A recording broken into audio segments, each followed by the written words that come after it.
Hi, everybody. Welcome to Eritrea YouTube channel. Today, we have a special guest.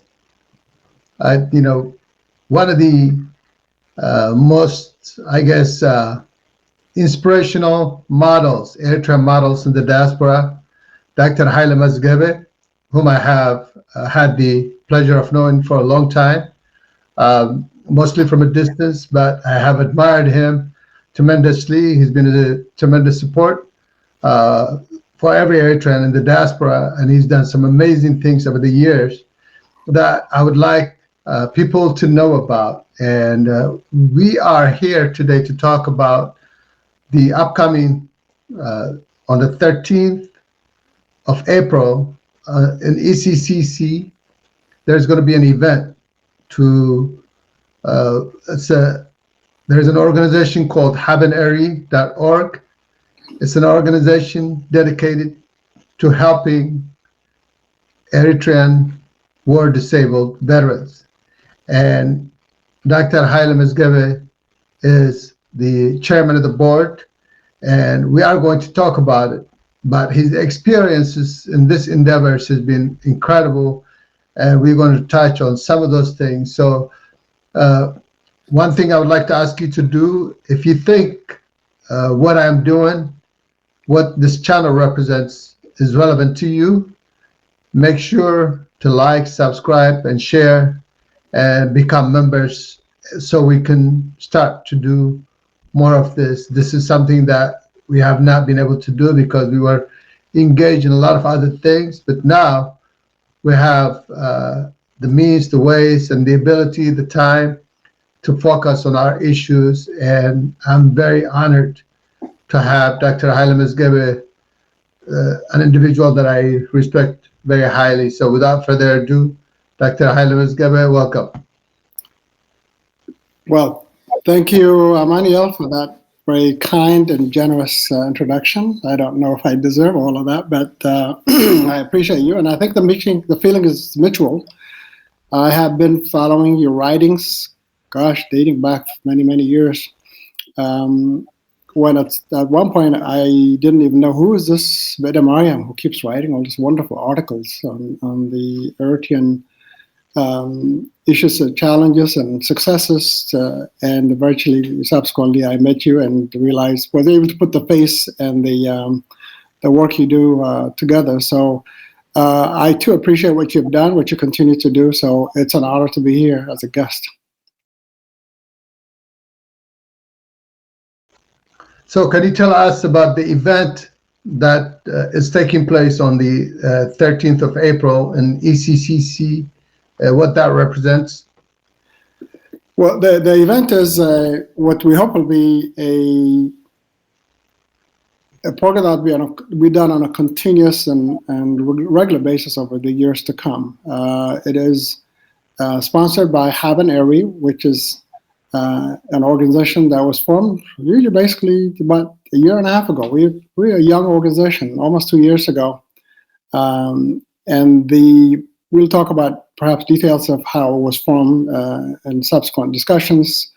But its primary goal is to raise awareness in the diaspora, particularly in the United States, about the need for us to know the challenges that our disabled veterans are going through, and try and find ways that we can alleviate some of those challenges and get involved on two things. First of all, they deserve to be assisted because they became disabled for you and I, for many of us, so that we can have a country that we can call our own, so that we can continue to talk about our heritage for ourselves and for our children, grandchildren to come go in the future.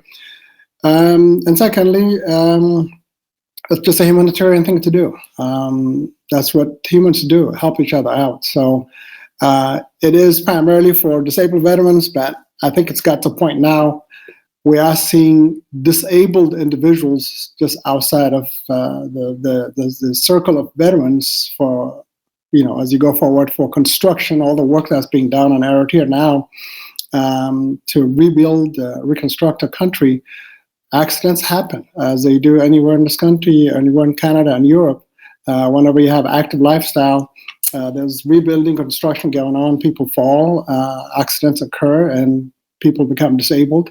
So the need for supporting disabled people, whether they're war veterans or not, is here and will stay here with us for a while. So the event on Saturday is basically to raise awareness and to raise funds for projects that we have down the pipeline. And it's going to be held in Washington, D.C. And I hope that people in the Washington, D.C., Virginia, Maryland area will come in force and attend the event, A, to learn about the organization, B, to support us and support the veterans and the disabled people in our country of Eritrea. Great. I think it would be not a good idea for me to ask your motivation, what motivates you, but because I have seen your work over the years, the things that you've done from the beginning of the conflict, even before that, in trying to alleviate some of the medical issues that Eritrea face, and you've done that for a long time. You've done it at the highest of levels. And so the motivation is evident, but for people who do not know who you are, please share a little bit of that background and your motivation, if you may. Yeah, I think there's silent motivation and there's active motivation. And like you and many others who are listening to you, your audience, all of us have been ambassadors for our country of birth, our country of heritage over the last 30 years, odd years, in so many capacities. And you've been motivated, I've been motivated, others have been, to do whatever we can, whether it's to go to fundraising events, whether it's to go into downtown Washington and raise flag and demonstrate, whether it's to give interviews, whether to provide personal, individual face-to-face service. We all have been doing that. I say silent because over the last maybe 5 to 6 years, I've been kind of silent. I haven't done very much because of work-related issues and also not having the venue. You got to have the proper form venue to be able to engage yourself in a productive way. So the desire to be motivated and to be active has been there, but once HabenEri was formed, I think it was a natural for me to do that, because during the time that I was in Eritrea from 2007 to 2010, the end of 2010 is when we ended our project. I was involved with the Disabled Veterans Organization, which, by the way, is one of the most organized and stable organizations within Eritrea. It has its own structures, our offices, our personnel, paid personnel, volunteers, and a really great leadership. They've done a lot of great work. So when I was in Eritrea during that time, actually, along with rotating 4 other physicians and non-physician healthcare providers, we actually did participate in going to various parts of Eritrea to provide service. This was something that I enjoyed doing. I felt privileged to be able to participate with that group. And we stayed close, communicated with them on a regular basis. And then when the opportunity came, this organization was formed, which is long overdue. It was very easy for me to transition from having been quiet, going back to an organization that I feel very strongly about. And I just wish that we've done this 4, 5, 6 years ago, but it's never too late. Thank you for that background. What are the organizational objectives and what are you trying to achieve in terms of the kind of work that you want to do? Go ahead. I think we can probably look at it from the short-term and long-term objectives. The short-term objective is to lay the groundwork for a solid organization. As you know, you can get emotional, you can start an organization and get hyped up. But if it's not on solid foundation, then its half-life or its duration becomes, questionable. You can for any number of reasons, you can fall apart and not persist, not sustain it. So one of the things we're doing is trying. We got a 501c organization registered in the state of Georgia, which means that anybody who provides any kind of donation or support, material or otherwise, will be able to get not only the pleasure of the honor of being part of a very honorable program, but also to get tax credit for what they do. That's one. So we're laying the groundwork with really very fantastic people. I'm sort of, I'm talking to you. I'm the face of the organization at this time because I'm chairman, but I am really, there are several people in the background who are doing a really great job, fantastic job, that they don't really get into the front lines to get recognized. So that's one. One is to get an organization that is active today and will remain active. And I'll explain to you why I think it's important to have an organization that remains active for years to come. I'm talking about years in 30, 40, 50 years, because the need will continue. And the second is to raise funds, at least in the immediate range, so that we can provide what the disabled veterans need: blankets, wound care issues, and then issues like the solar panels, so that they can have access to electricity to take care of the wound and to whatever they need to do in their lives. Provide wheelchairs, other accessories, and of course, one of the projects we've done also is to create an environment within the Denton area and Asmara, an entertainment center for them, because you can imagine you're disabled, you cannot move around. The day gets long and boring, so a karambula table and other accessories. Long term is we want to help the government, our government and Eritrea, to rehabilitate the hospital at Denton, what used to be Kanyo, or maybe another choice, another facility, so that they can have a modern hospital where they can get first-class care, and for their families as well, going forward in the years to come. I guess you covered one aspect of the question that I wanted to ask, and that is, what's the meaningful impact that your organization could do for the veterans? And you have outlined some of them. If there are any more you want to add, you can. But to add to that, as a board chairman, what role do you play in the day-to-day operations and strategic directions of the organization to make these things happen? My role is, as you know, you've got to have structure. And one of our beloved board members, Dr. Haben-Eri, I'm sure you know him, was able to put together a structure for us in terms of how does the organization run and how can it function, and the assignment of responsibilities, accountability, and performance. And so I'm the chairman, but the work is being done by several people in the background, in the membership drive, fundraising drive, logistics drive, the legal aspect of it, and there's the other people who are dealing with helping website development for the office in Asmara, so that it can be internationally, recognized, and translate what they do to the English language and other languages.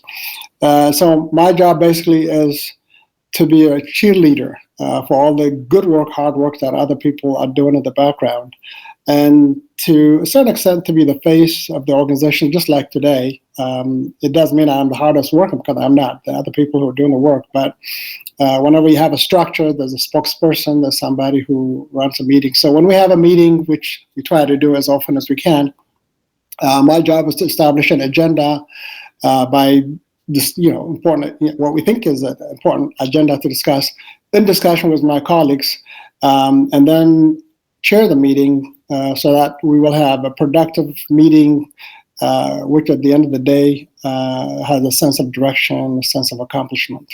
If I may, let me add to that. If you just maybe I may forget to do this.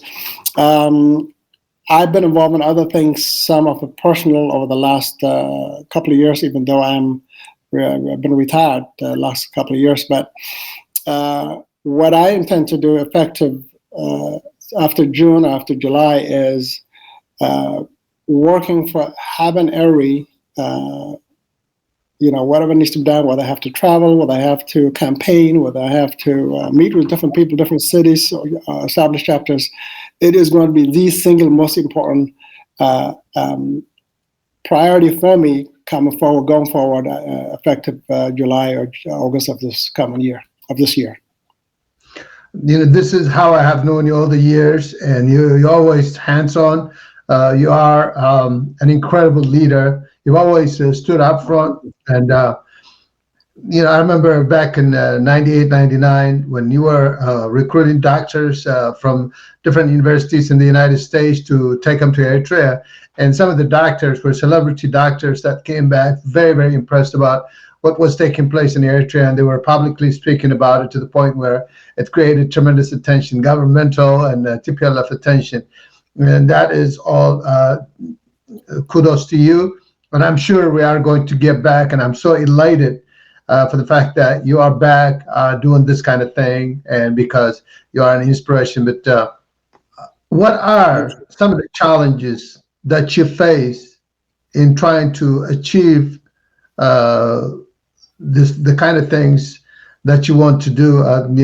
I also want to mention Dr. Sami, who kind of like in the background, like you said, was behind all this. And so if you can mention that and the kind of challenges that you face.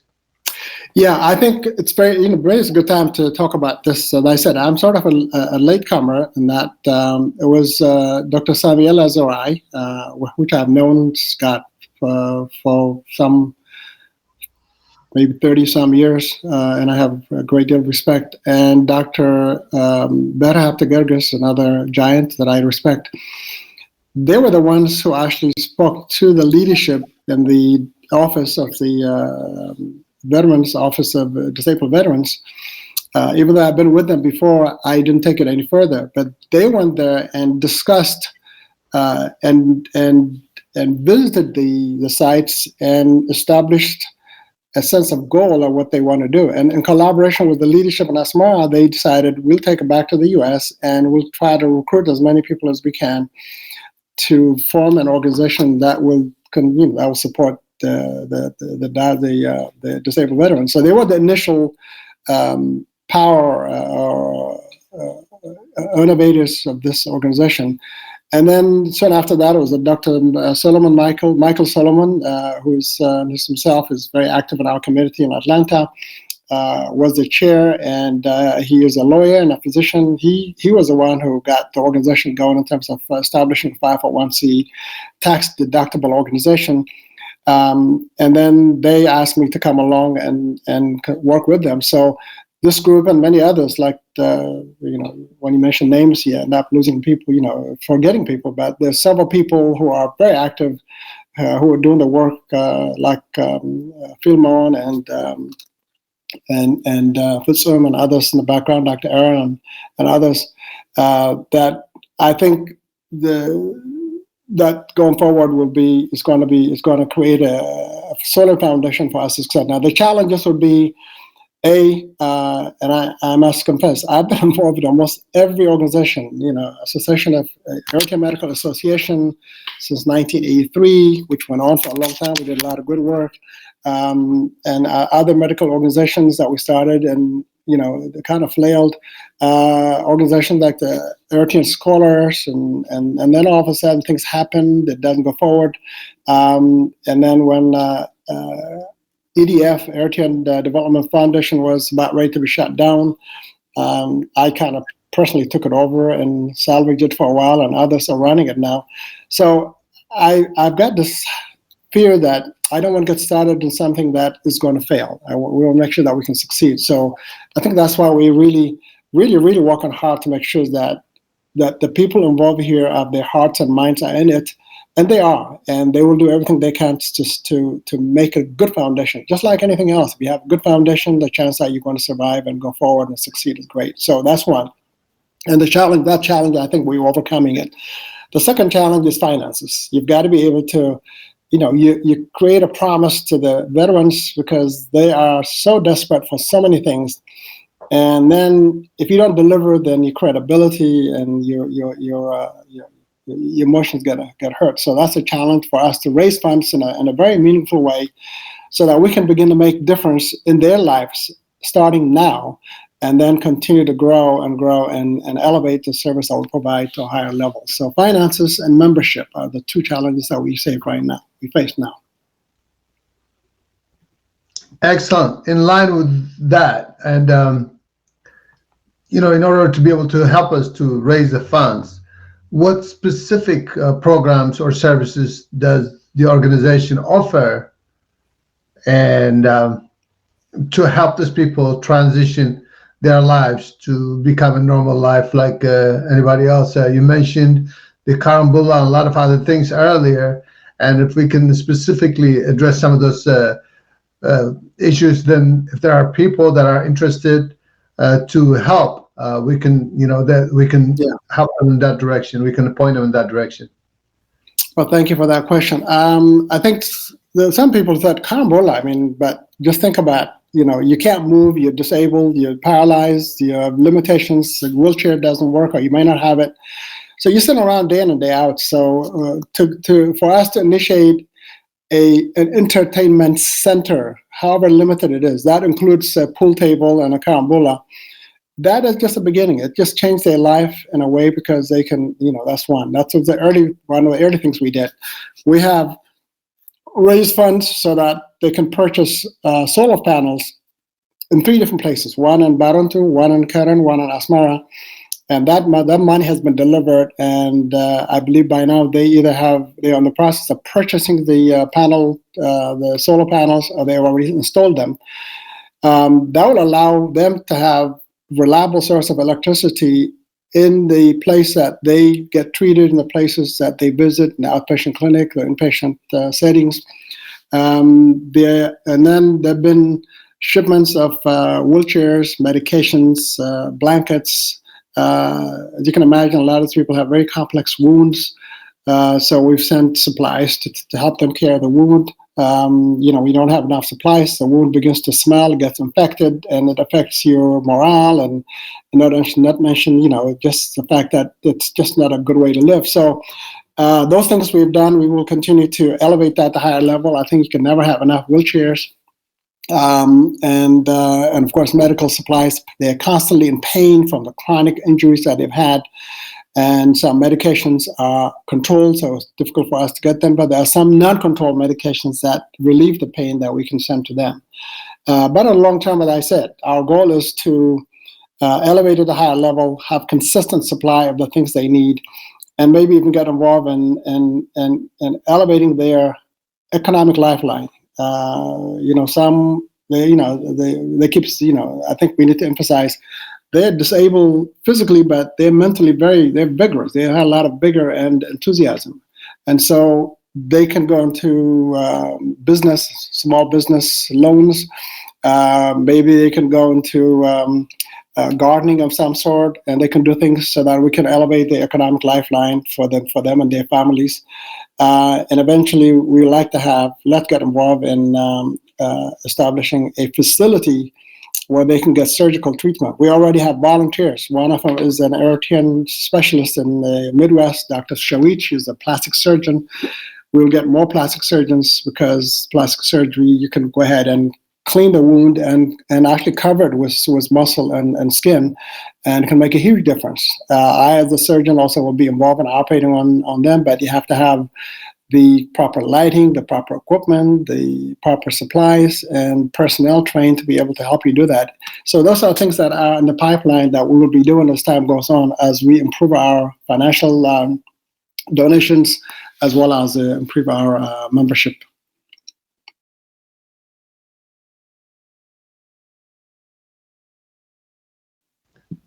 I think one of the things that are clearly evident is that in Eritrea, the advocacy aspect of it is pretty much covered because they are part of the Eritrean value, part of the Eritrean life. Eritreans have respected that, and you see them doing all kinds of activities, whether it's sports in Bochefila and other places, playing basketball. They have all kinds of exercises. You see them in the national events, just participating fully just like everybody else. But it is going to be important for Eritrea as a society to understand the disabilities and create either access to facilitate, to help them live a normal life, just like a lot of Western developed nations do. So in that aspect, I think the government of Eritrea is very well aware, but the society overall is not aware. So I think advocacy should be a part of it. I know the American Disability Act and the kind of role that it plays to enhance the lives of the people in the United States and others. Can you mention something in that area that people can focus on to make things better? If people are constructing new buildings, to keep these kinds of things in mind so they can help them in that endeavor. So glad you brought that, because early on, I kind of in passing mentioned we were here to stay. We want to pass on the baton to young people, young professionals, and people who have the motivation to do what they want to do to help a country of their heritage, or their country of their origin. And it's comprehensive. One of the things you've noticed, I'm sure you have noticed it too, there are no handicap accesses in Eritrea. It's one time I tell you, outside of the office I was in when I was in Asmara during the teaching period, somebody came in, walked through the sidewalk, fell, and broke his leg, and an older fellow, and his leg and his hip, because there was a hole and there was no lighting around it. It wasn't covered. So, and then he went through a very, very difficult time after surgery. And I can give you other examples as well.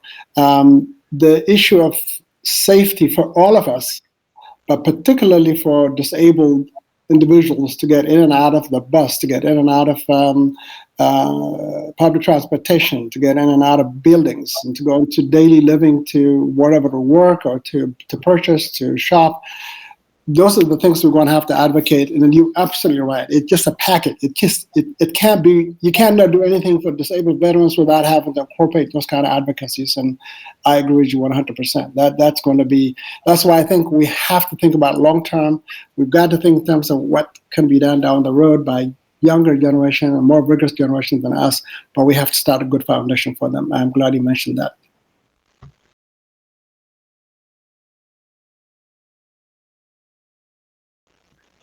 Are there any examples of success? For me, I think the fact that you've started this has been very exciting. It's a big success. When this first opened, during the inauguration, I interviewed Dr. Aaron Kafala, and we spoke about a lot of these different things. And since then, what are the kind of successes that you can be proud, or the kind of challenges that you face? You talked about it earlier, but the successes is probably what I want to focus on now. Yeah, I think the success, Amaniel, at this point is more mental than really tangible, because there's a lot that needs to be done, can be done. But the fact that we had our original group that went and spoke and met with the Disabled Veterans Organization and said, we hear you, we understand you, we know what your needs are, and we will do what we can to help you. That itself is a huge success from their perspective. And then we followed up with,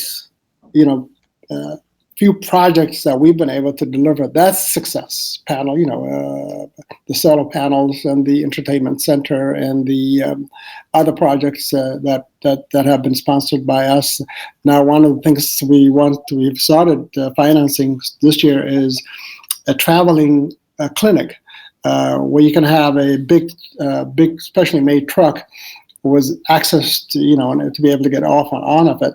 We go from place to place. Instead of them to come, you can take the ultrasound, the X-ray, the medications, the laboratory, to where they are, and that's one of the projects we have. We've initiated that. We've already accepted the challenge, and some funds already been earmarked for that. So that's another success story. So I think at this point, it's a fact that we were able to say, we hear you, we want to do something about it, and we've shown it to them, and that nothing is going to happen overnight. But I think we have challenges, but I think we're overcoming them. And having said that, one of the things I hope the message from our interview here would be membership. We can go to HabenEri site and join a membership. You don't have to be a member. You can donate. If you have a membership, then obviously, monthly or yearly fees that are not that's a lot of money, but it can help us run the organization. We have zero expenses. Everybody's a volunteer. Nobody gets paid. So everything gets delivered to the people who need it. The other challenge that I think other organizations may have, we don't have, is this is a well-established organization. They have their own infrastructure. They have their own offices. They have their own bank account. So we can interact with them and deliver what needs to be delivered based on their needs, based on their request, directly to them without any middle person or without any bureaucracy. So that's another advantage that we have. But we do need members. We do need donors. And then I can, maybe in a minute, I'll let you ask another question. But there's something else I want to emphasize about why this organization is very important, or like it would be important for generations to come.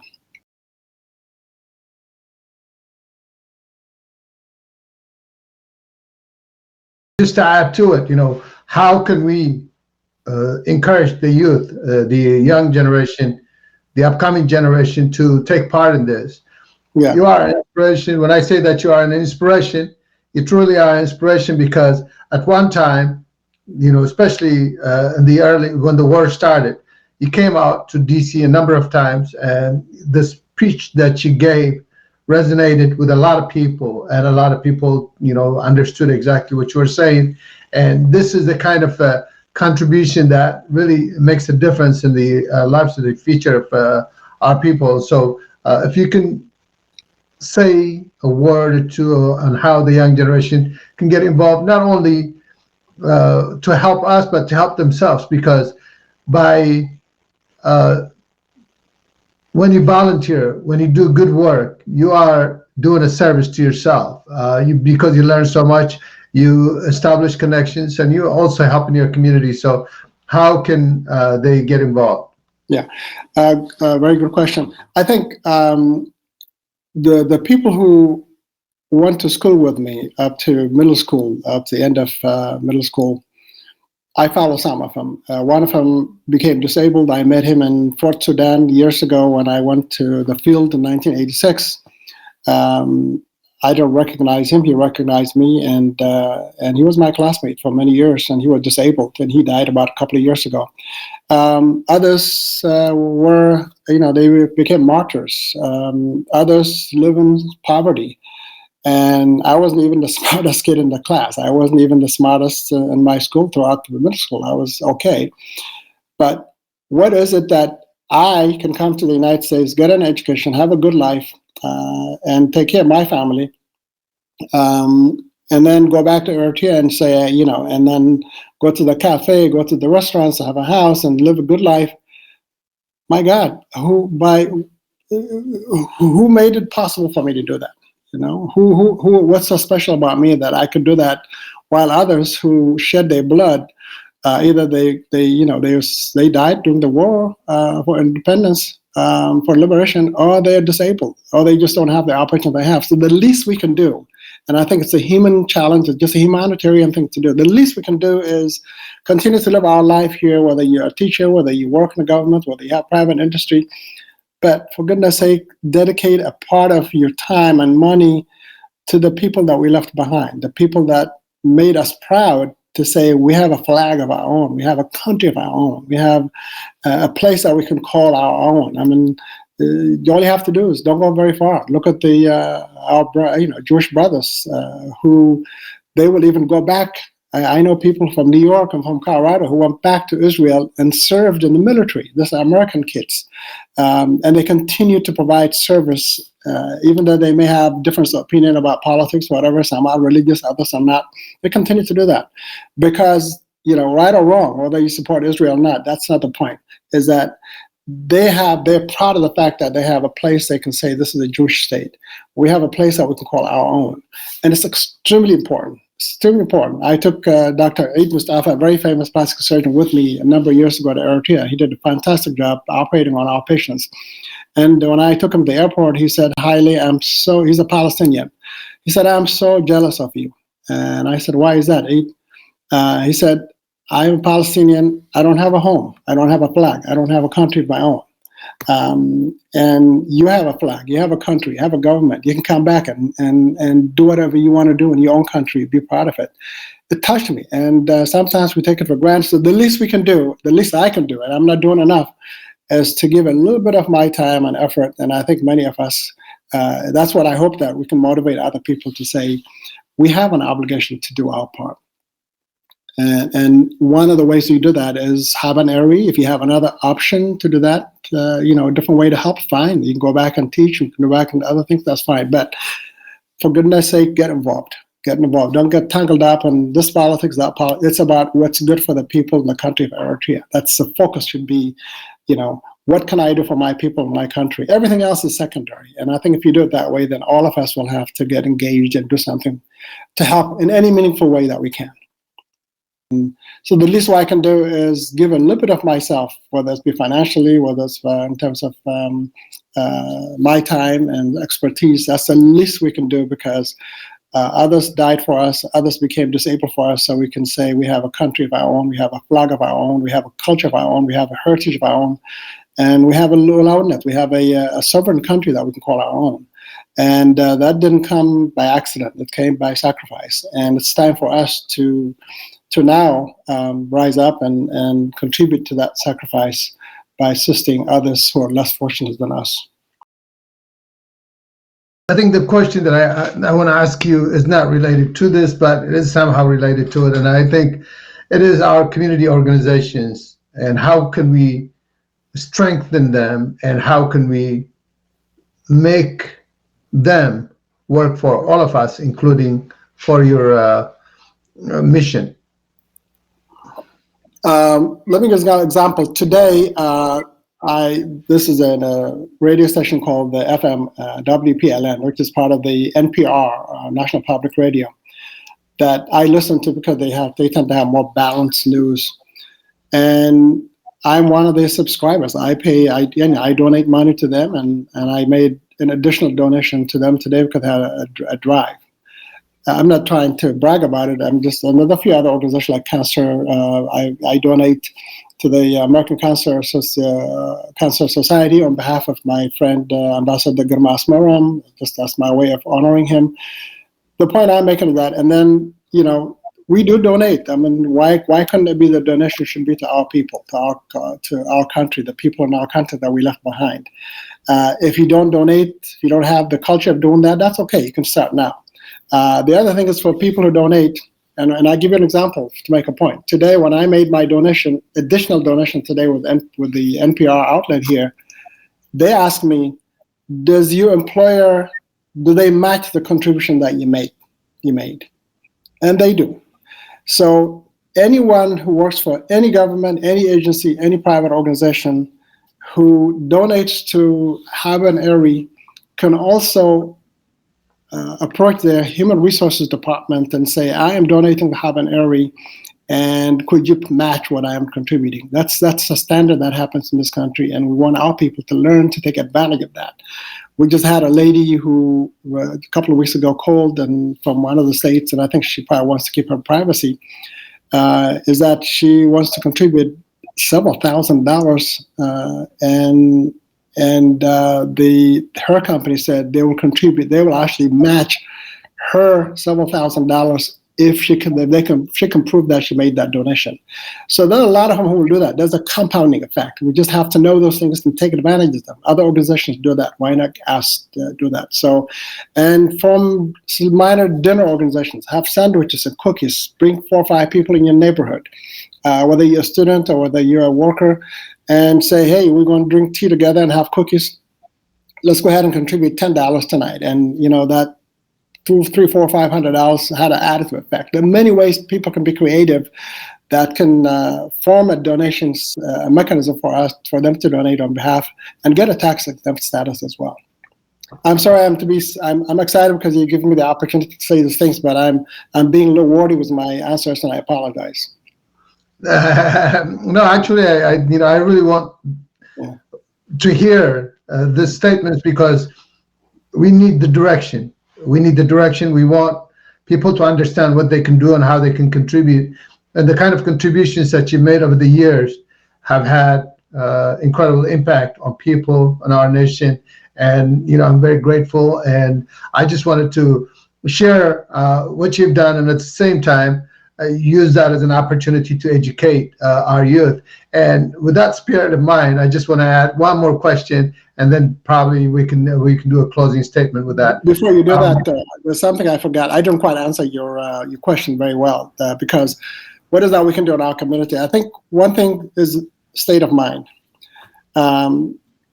Separate the personal issues one has and say, I, as an Eritrean, a person of Eritrean heritage, who has witnessed the things that have happened in this region for many years to get where we are to have a sovereign state, what is that I can do to help? Forget the politics and the personal issues. People can just separate the fact that there's a country called Eritrea, there are people there who need help, so it's about the country and about the people. End of discussion. Everything else becomes secondary. Making that distinction, I think, can help people to focus on just the people, what's needed for our people, for our country, and the rest of it is just side issues, noise that we should not be paying attention to. That really is very, very important step to pass for us to be able to work together like other organizations, other communities they do. That we have to be able to do that because we got all tangled up in minor issues about this politics, this, that, and everybody has their own politics. That's okay. It's perfectly okay. There's a forum for politics. There's a forum for focusing on what's needed for our people in our country. Well said. There's just no way to say that any better. One last thing, you have helped. I know that people have always said, Dr. Haile, they've done this for me. I've done this for me. There are a lot of youth that look up to you and want to be where you are, and there are also people that are already like Dr. Aaron Kafala in the field. They look up to you, and just if you can give us a story of the inspirational actions that you take, and just as an example, just so people understand the kind of role that you have in the community, so they can aspire to do that. I think perhaps there's so many, but one is when I went to the field through Sudan and to Arab and the heart of our liberated area in 1986. I had just finished my fellowship. I was about ready to start my academic career. My daughter was about 3 years old. And what I witnessed during that time that I was there, so it was a mind-altering, emotion-altering experience for me. And I tell you, I think that if I had not had that child, my daughter at that time, I probably wouldn't have come back. That's how touched I was by the dedication, the hard work, people putting their life on the line, living the way they were living in order for a cause. The cause was, to at any cost. They may never see the independence, but they will sacrifice their life so that a future generation can have a country of their own, and see it in action. And then the last night we were there, there was the national culture troupe was entertained, and we sat on the ground the generals, the leaders, everybody was just sitting in one compound. There was no hierarchy, and there was entertainment. It was dark. When it was over, everybody had their flashlights, went to their, living under the tree, under the, gutter, whatever. And I left, and it has never settled well with me. They're there doing the fighting so that I can have a sense of pride, knowing that I have a country and a flag and a sovereign nation, which we have now, thank goodness. And I came to this country and made a living and lived comfortably and raised my family. It's not fair. So somewhere along the line, you got to say, I have to do something. I've got to be able to do what I can. And that's been one of the greatest motivators in my life, the turning points in my life. And then when I went to Eritrea for the 3.5 years that I was in Eritrea, from 2007 to the end of 2010, you interact with the young students, brilliant students, and interact with highly dedicated.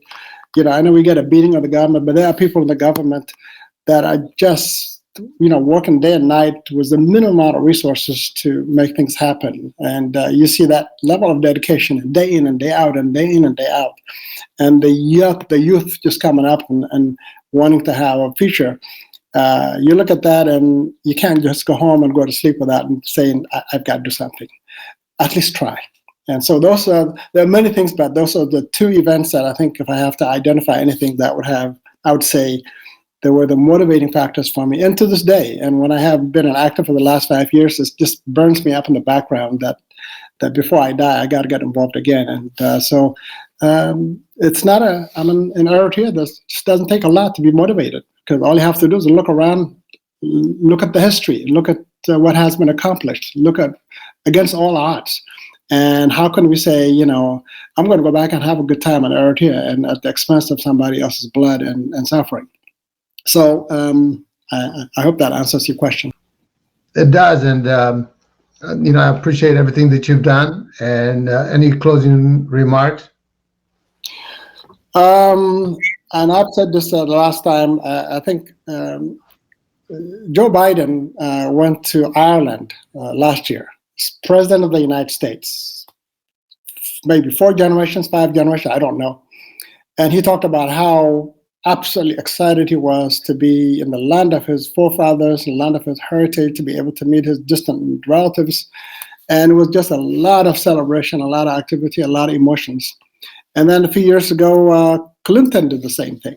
And we've heard Trump talk about his heritage as well. And to me, if these people who have been here for generations can have the yearning, the desire to have a sense of belonging, even as president of a big country, then we should be able to have that feeling. We should be able to say, I for our children and grandchildren, particularly when you look at the politics in this country, the way things are going, we need to have a sense of pride in ourselves and our children and grandchildren that they're Americans, yes, and in every way, and they have all the privileges America has to offer, but they do have a heritage, a very strong heritage and culture and history, and they should be proud of it. And an organization like this, like HabenEri, and I should be maybe more, will allow the people who become successful producers on television shows, on movie industry, or scientists, businessmen and women who have the means of millions of dollars. People, our kids will be having children and very successful children and themselves too. They need to have an access to be able to donate, just like our Jewish brothers have access to donate to Israel.